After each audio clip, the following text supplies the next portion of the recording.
And oh boy, what do we have here on Stu? That's Lapu-Lapu. So essentially, it's being spelled out right here, Contra. This is essentially saying we want our ones in the 1-3-1 to be the strongest there can be. So what better than a Benedetta and a Lapu-Lapu? Yeah, I gotta say that Lapu-Lapu could possibly hold out his lane really, really well and still put in that sort of pressure. So I guess TODAK feels a lot more confident with this sort of a change that they do have on board. So 4-mains now with the pressure to perform as compared to what we saw earlier on, where Cortese was an absolute beast. Ooh, speaking of Cortese, they go ahead and round out their first phase of picks with a side lane 1-1. I prefer the 1-1 in the side lane. I'm pretty sure a lot of teams do as well. So now going into the second phase of banning, they get rid of the possible predators to the prey. That is the soft marksman. That's going to be the link taken out for Omega. What is left for Chiku, though? I feel I can smell a Lancelot ban coming up soon. It might just be coming up next, but hey, there's still a plethora of things that they really have to consider. Like, honestly, they possibly will be banning away those tanks. And are you sure you want to go for that Ruby ban? I don't know, dude. Again, I told you that one moment underneath that second tier mid lane turret, that was a thing of magic. I'm pretty sure when Kenji retires, whatever day that comes in, this is going to be one of those highlights. Yeah, and I think right now with that target ban, like, he knows, okay, Kenji's the last pick right now. So we're going to be limiting some of these sort of pull, but hey, I felt like TODAK here is just having a little bit of knee-jerk effect. Like, you got hit once and you very know reactive. Very reactive, yeah. So I'm pretty sure that Kenji has a lot of other plans, but now that it's being disrupted a little bit, Omega Esports have taken the time to think, and what's that final ban gonna be like? Oh, I see. All right. So instead of just going all in on no Lancelot, no Ling, they're going, all right, no Ling, no Harith. Ah, I see. Harith might be a better, a worse foil to a 1-1, given how mobile this little white-haired boy is, despite being, for years on end now, being such a menace in Mobile Legends. Indeed, and no matter how many nerfs you throw to him, he's still pretty much relevant to the scene, and, well, definitely have a heart in the most regions itself. So, last M1, we did see them really playing out an insane Harith, so I guess he's the skin, dude. Yeah, definitely is the skin. He's it's a championship skin. So are we calling in for a Clint coming in? Because he did receive that M2 skin buff in a way. So, Loyi being banned away, we are going to be having our final 2 picks for both respective teams. And that starts off with Omega here, as Yelly Hayes has to really go in.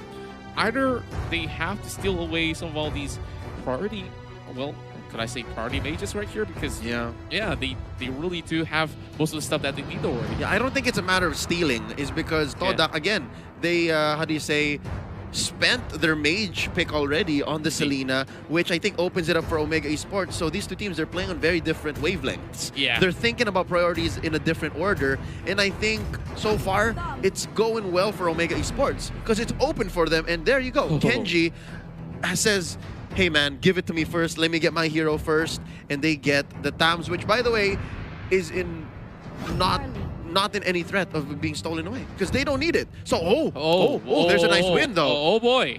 This other little boy, he's been on the up and up. Okay. We haven't seen Harley in a while, so Jungle Harley though. I think it's a Jungle Harley. I think so too. Oh. This is honestly extremely exciting. Well, we talked to a few people, some coaches and analysts as well, that this is an up-and-coming pick that people should be looking out for. For what reason? Well, of course, great mobility, great burst, as well as, well, making a great escape. But now, completing that draft, we are seeing a Tigreal, are we? Yeah, but that's going to be on E1 right here, this handsome man on screen, which interacts very well with Jawhead. The first time I saw this, I have to admit, was at the MPLI. When people started picking up Tigreal, I'm like, why are y'all playing Tigreal? It's because you ejector him and he likes it. He's saying, thank you, implosion. So that's exactly well read by TODAK.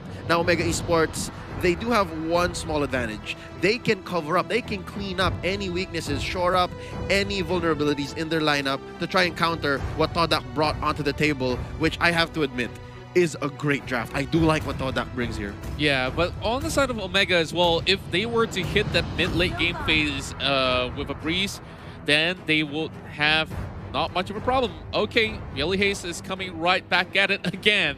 So, what do you think of the draft here being respawned? Unorthodox, extremely unconventional. The last time I saw Omega play Sylvana, it was on Heath, and it was more of the tank Sylvana, let's just call it that, tank support Sylvana, wherein she uses Imperial Justice to pin someone down and burst him. This way, it seems to be a more of mage Sylvana. I am wondering now how Omega will execute this, how they will perform. And yeah, I'm glad to know that LaFell agrees with me. This is a great draft for TODAK. Yeah. Finessing in that Harley, chef's kiss. Oh man, a lot more kisses will be flying up in the air. Of course, shows these players some love here. Of course, support your favorite teams throughout the entirety of the M2 World Championship run. Now, TODAK has already suffered a deficit in terms of, the points. They feel the pressure. They feel the pressure. Indeed, you can see none of these guys are actually talking all too much because they are now focused on winning this upcoming match here, and we are already in the Land of Dawn for Game 2 as Omega takes on TODAK again. Now, with TODAK switching over to the blue side, things are going to be getting more interesting, and Eve is doing the same exact thing where he did back in Game 1, disrupting the buff. Yep, this is just what he does. Missed the fundamental, back at it again, clocking in, 30 seconds. He's saying, Chiku, I want your buff. I want your buff. I wonder if he can hit the ejector just right. He did do exactly as he should. I mean, this is what happened in Game 1 as well. Yeah, and man, he's such an annoyance to be playing against. But Formace doing exactly the same, but he is trying to find a little bit of a sweet escape. Not going to be too much of a problem, but oh, what's happening here to E1? Oh, that's going to be a push onto Heath. Curtizi trying to get a few beads onto E1, misses one weak spot to fully unlock. Well, no ults yet, but it is just additional damage. So right now, Heath just making circle 8 movements around the river. Yeah, and with that, he's going to be going at it again. And oh, what a setup coming from E1. This time he replies, he responds, and Yelly Haze might just be first blood, but he survives! What? Spiral Strangling able to put enough sustainability onto Yelly Haze to spare Omega Esports, surrendering that first blood. Stu, I wonder what Stu was up to. Oh boy, yeah. Why is he at less than half health? Yeah, like, that's not supposed to happen in these early level trades. In fact, like, he's going to be losing some sort of the pressure up on his lane for the moment, but Chico's already challenging the River Crab. He's going to be forcing his way out, and Formace getting some pokes. All right. Given that TODAK's lineup, as we said, is a little more well-rounded, scaling, we got to give up to Omega Esports. Indeed. And I guess the longer that this game takes, it's going to be taking more. Oh! TODAK takes in for that first blood. Ooh. And Chico will fall right up next. As you can see, Hajizi just poking in from quite a distance, and Yelly Haze will be the next one being focused by Cody. Oh, Curtizi off camera taking down Formaze, and that's going to be a trade left and right. It's violence all over the Land of Dawn in this early stages of game number 2. 2 for 2 so far, not even 2 minutes 30 seconds in, and I do believe TODAK may have had it better. I mean, they wish they had it better because they had to lose Chiku. Indeed, and oh, there's going to be a little bit of pause, so we can definitely talk through what exactly happened right there. Yes, TODAK did get the first blood in that sort of instance, but they're just going to start doing whatever they want. Exactly, and glad that we are resuming back in towards the match already. Now, stuns are coming up towards the side of E1 as we are seeing more and more members invested in towards getting that turtle coming from the side of TODAK. But look at Omega, they're responding really well. 3-man pushing inwards through the jungle. What? And they're trying to catch Chiku. Very greedy response coming from the side of Keith, and he gets punished. this is not going to be good for Mr. Fundamental. As Turtle goes over to Omega, and there you go, E1 trapping down one. Kenji takes out Chiku. I think that's worth it already. Popping the Counter Inferno here, facing down against 4. Kenji will not survive. Formase slays him. It's a 1-for-1. Okay, I guess this is an interesting trade where, of course, you try to forsake 2 members for the side of the Turtle, but, you know, it's a long-term investment, and they're looking for the mid to late game that we're talking about. Yep, actually, I admit it's a 2-for-1, right? And the reason why is because actually Heath was also taken out. But again, note, ladies and gentlemen, the put yourself together. His death timers are just lower. Yeah, indeed, and it's still very early into this game. It's not going to be all too punishing at all, and Cortese has made a big purchase. Corrosion Scythe already, so I guess he's just one more away, possibly a Demon Hunter sword or a Golden Staff, and this one's ready to go. Yeah, I'm pretty much looking forward to see what he's got to offer later on. But judging for the fact that you can see Formase also going in with the axe as well, so they're going to be faring just about fine. As TODAK having Stu really holding himself well, but over on the side of E1, we have a fight. Ooh, ejector into the back lines. E1 barely survives, but there's enough smart missiles to just put him down, barely alive. But there's a flicker spent, and E1's still alive! What? E1's still alive! He's not supposed to stand after that. Like, I'm blabbering words, and over the top side here, you see Kenji being forced down. 1 tick of health left. Deadly Magic's not enough to take him down, so I guess that's touche for both TODAK and Omega. Yeah, just click and respond.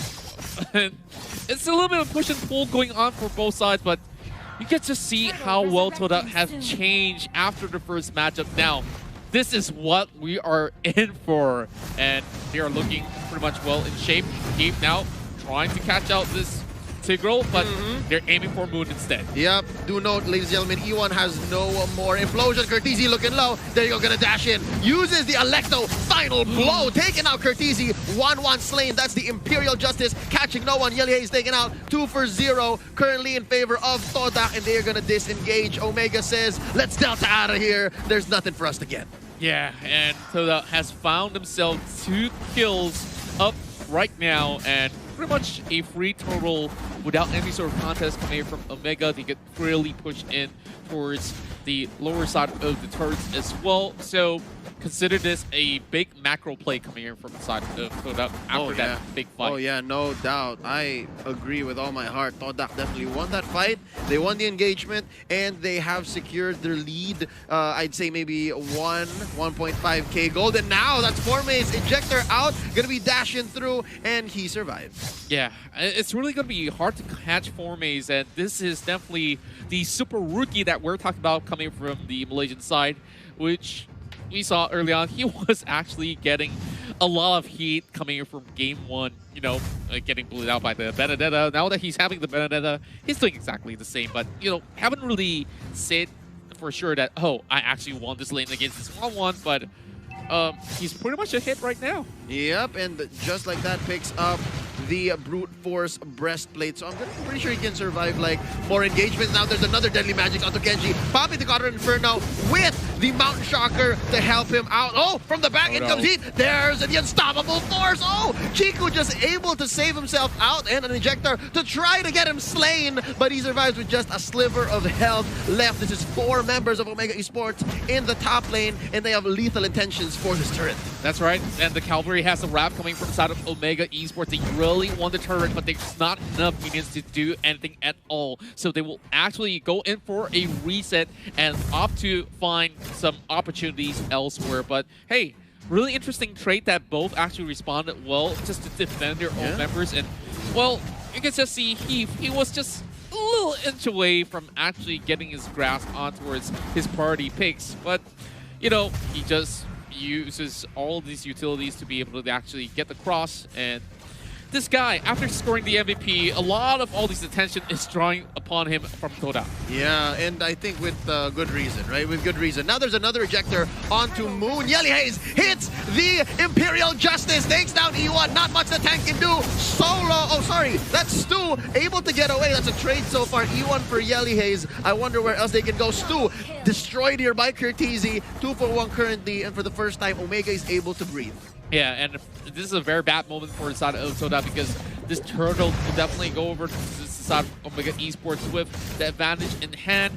And perhaps she could go into hopefully retry, but it's a very big risk that they don't want to take anyways. And he's pretty much far away on the bot side, so don't even think about it. Yep, it's one thing to be mobile with a Harley, but not that mobile. Yeah. It's a little too far. I think they are just going to go for the trade here. Top lane for bottom, but there's an answer from Omega Esports. Curtizi gets the beats, and that's the ult. The crossbow of Tang has been activated, but Formaze knows exactly how to use the parries, and he's still alive. Curtizi pops the Aegis. Oh, and he takes down the Benedetta with Heat barely getting away. Electo, final blow, not enough to get him away. That's going to be a 1 for none in favor of Omega.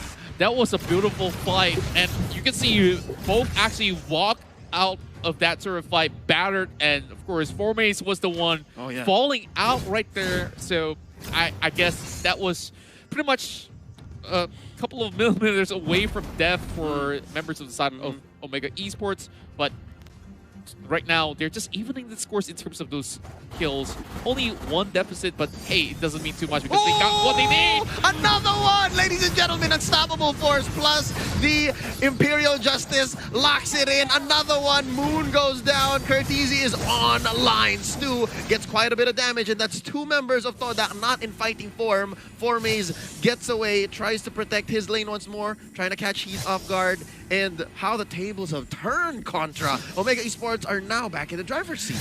Yeah, and Leo, I just can't help but to look at how well Omega Esports execute things. And speaking of which, one more free kill up in the mid lane while Formaze is being forced away. This is going to be a siege, but Curtizi is getting a little bit of pressure, but Formaze dashes all the way back. And he will be able to shut down that 1-1, but he will still get stopped by the rest of the members of Omega. Excuse me, that was another Imperial Justice laid down by Yelly Hayes. I could have sworn he just used it in mid, and now he used it on to Formaze to lock in the Benedetta. And ladies and gentlemen, they're trading. Yes, Curtizi was taken out, but not without a punish. Not without a punish. Formaze did not walk away. Yeah, I definitely think that as much as Yelly Hayes is a sacrificial lamb in certain scenarios, but he has been locking down the correct targets as necessary. And, well, we got Immortality up, so it means that you can't exactly focus on towards Sylvana. Yep, he is literally the immortal hero now. Yeah, okay. Let's go. 13 minutes in. And again, I think we're slowly walking into no man's land for TODAK. It's because these two marksmen are ready to go. Look at this gold chart right here. It's all going towards Omega right now, and an endless blade goes over to Hajizi. Indeed, it's a big fallout coming in from the gold charts, but E1 being forced to flicker away. Real smart decision, because if he doesn't, he will be sacrificed right there for no apparent reason. And for the moment, also on the top side, we do see a Harley going all the way in to engage over towards Kenji. Stinkers coming out.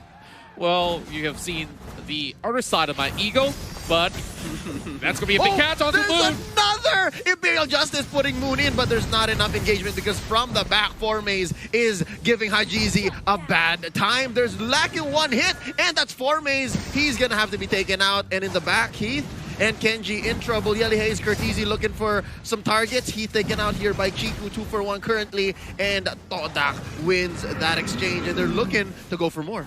Yeah, indeed, and the Abyssal Arrow will be missing out, not going to be hitting out towards Kenji or even the likes of Yelly Hayes. They will have a little bit more room, but this calls for a sort of reload attempt, which is a little bit dangerous because Moon does not really have enough health to deal with this. Yelly Hayes now being pretty much the center of focus of Moon, but Kenji's coming right in. Will this be a steal? And, Moon's down! Ladies and gentlemen, in comes Kenji, popping the Cotton's Inferno and the Vengeance as well, but Chico still secures the Lord, but at what cost? all of them go down there. Moon, Stu, and Chiku for the price of one Lord. Who's getting away? That's E1. Woo, he's safe. Oh, definitely going to be safe and sound for the moment, but is it really worth it? That's the big question here, because all these members drop out like flies in that sort of fight, and they already understood, okay, Moon doesn't really have all too much health. He was just trying to stop Heat from coming in, and eventually will still, you know, drop out, but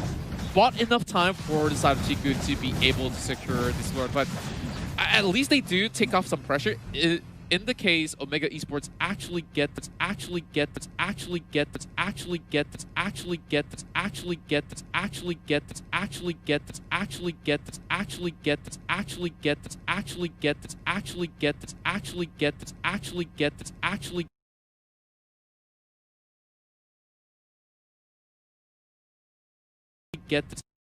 Shogin, he takes out 4 Mays all by himself. Man, definitely the rightful name to be calling him a machine, because he just won that fight against a Benedetta of all things.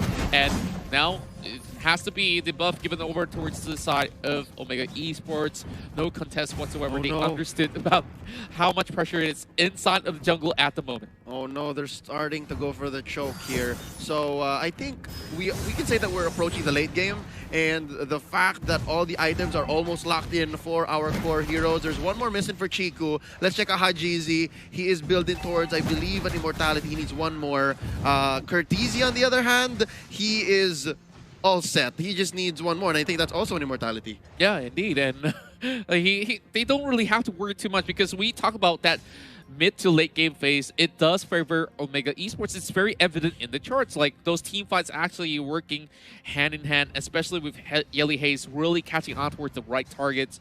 Now, out of Moon, because Selena kind of scales up if you hit it towards the late game, and you just have to make sure you hit that abyssal arrow on the right targets, and it's getting harder and harder to do so. Yep, it's the utility essentially right now. The utility between Moon catching off of these long stuns, as well as the Imperial Justice by Yelly Hayes. I don't know. It's really a die roll, a coin flip at this point. Who can catch their targets easier or even better? So right now, Chiku secures his orange, at least with the help of E1 from the bushes. And I do think this is a great pickup by Yelly Hayes. The glowing wand, because a lot of times people get away with just this much health. By the way, I'm making a hand signal, ladies and gentlemen. It's a small hand gesture. All right? That's right. So with that, the glowing wand, they can secure more kills. I definitely agree with that, and they're waiting for the next big objective. And another 1v1 breaks out as 4 Mays will challenge Kenji once again. But Kenji looking to sustain this really well. He's not phased at all, but over on towards the mid-river side, we do see, of course, a lot more big items coming out for Side of the Heights. They're getting clipped out, and this does not look all too good for TODAK. Speaking of big pickups, this is what? A rotation of epic proportions. 5 members of Omega Esports with lethal intention. You see it in their eyes. Figuratively speaking, you see it in their eyes. They want to go for it, and they split up TODAK, because TODAK is trying to secure the rest of the map. They're trying to make it as blue as possible, given that they did get the first Lord. Yeah, and I guess that first Lord really bought them a little bit more time. But if you look at the map itself, there's a lot of all these turrets already been taken out by the side of Omega Esports. They freely roam across the map. They have more pressure inside the jungle, which is why TODAK is just being forced to go on the defensive. Like, even the Lord is up right now, being empowered or so. It's going to be very tough to challenge at the moment, especially with Jaw Hit waiting along the lines. Yep, that's going to be a Luminous Lord here, worked on by Hajizi and Curtizi. Each marksman actually dealing a crit level of about 1,200 apiece. All right, that's 1,200 apiece. Your life bars rip. Okay, so this is going to be 4 Mays from up top, watching out. E1 as well. They have all of their ults. They have all of their flickers. It's just a matter of really using your timing and picking your spots. And of course, Mountain Shocker to check. They see that down bottom, there is Stu, and Chico's a little farther. So I think they want to make sure that they don't lose any turrets. Like, I think that's priority 1, and then second priority is Lord. Yep, that's right. And we could definitely see that Omega is just guarding it so well. Like, it's part of the gallery. Hello, 4 Mays.